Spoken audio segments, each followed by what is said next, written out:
Alrighty guys, today was the big day. As you already know, Microsoft bought Bethesda's parent company, ZeniMax Media, which means they bought all of Bethesda. You're thinking Doom? Got it.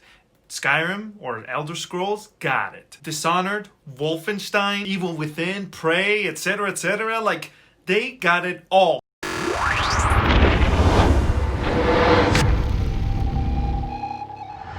Like, literally, I was pooping whenever I got the notification pop up and I was like, whoa, wait a second. This is clickbait, right? Like, you gotta be kidding me. But it was not. It is real and it is beautiful. If you're already pissed off, let me know in the comment section why, or on social medias under N107. But hear me out. This purchase, in my opinion, it is good.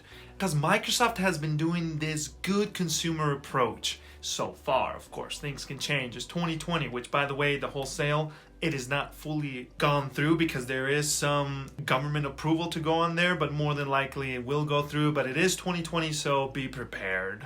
This is a power move that I think Microsoft has been doing kind of course, based on their mistakes, which it just shows you, man. When you make mistakes, it's not the end of the world. You can rebound. You can come back at it. You don't fail until you stop trying. And of course, sometimes you do end up running out of complete money and whatnot in the real world, but I guess that analogy works, okay, most of the time. I'm a fan of all consoles, okay? I play PC, mobile, consoles, all of them. Nintendo, Sony, Microsoft. Like, I do Xbox, PlayStation, Switch, the whole bejeebies, okay? I'm not biased on that opinion. Of course, I do have my preference on which one I think it's doing better, but that's just personal preference. I still, all of them, give my money, enjoy the games, and have fun with all of it. Because I'm here for the games. I'm not here for Xbox. Like, honestly, if they don't provide the right value, why would I waste my time with them, right? Xbox, yes, it has screwed up on the exclusives, and they definitely butchered it with the Kinect. You know, this is a media console.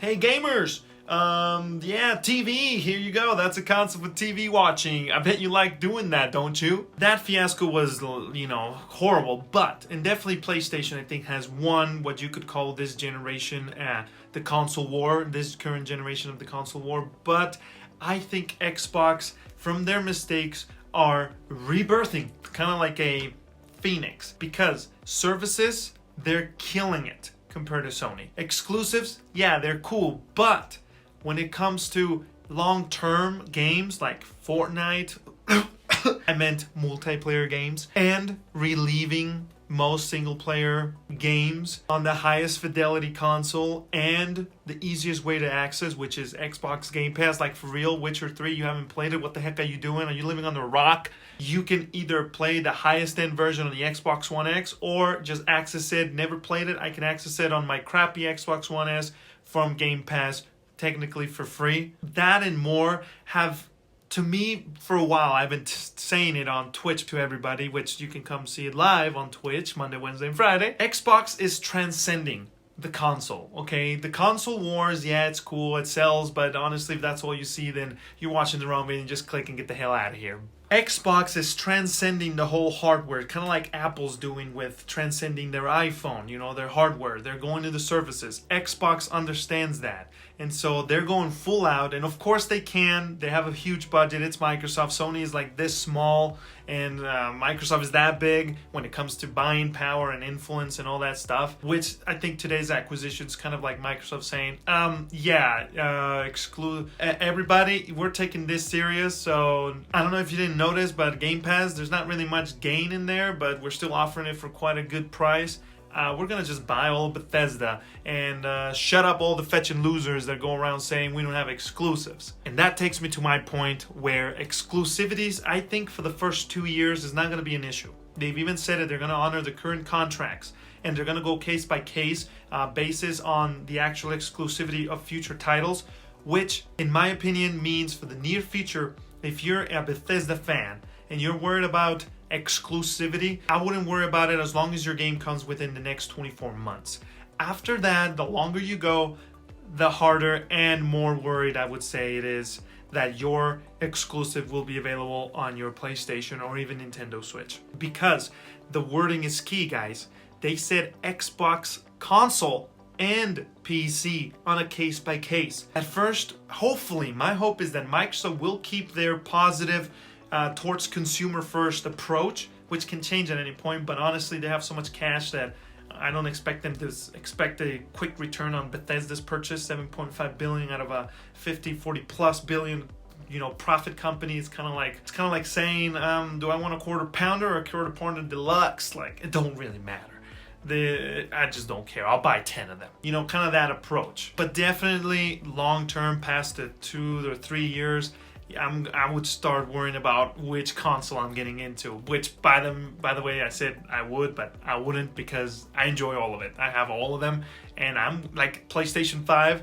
I'm not gonna buy it right now because there's really nothing out there that I would play. Yeah, there's some Spider-Man, but honestly, it's not enough to get me into using my credit card. I'm more like I'm gonna use my actual money that I have to buy the one that I actually can financially live, and that is the Xbox, because the Xbox Series X is gonna deliver the most games for the longest usage of time, plus the services they offer is more bang for your buck, in my opinion. If you disagree, let me know on the interwebs. PlayStation, I'm gonna buy it later down the year, because the games that I care for, like God of War, I'm gonna buy God of War.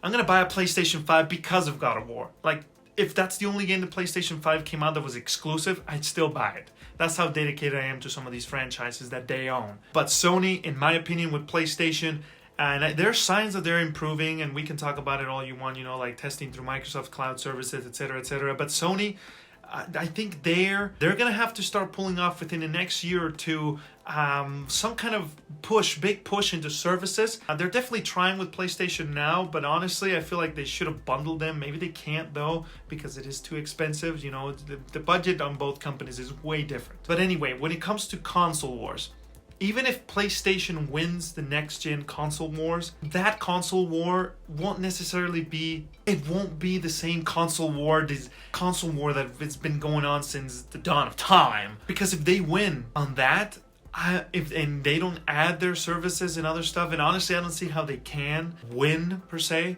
I think terminology win would be, as long as they deliver high quality like they've been doing, I think that's what it means to win.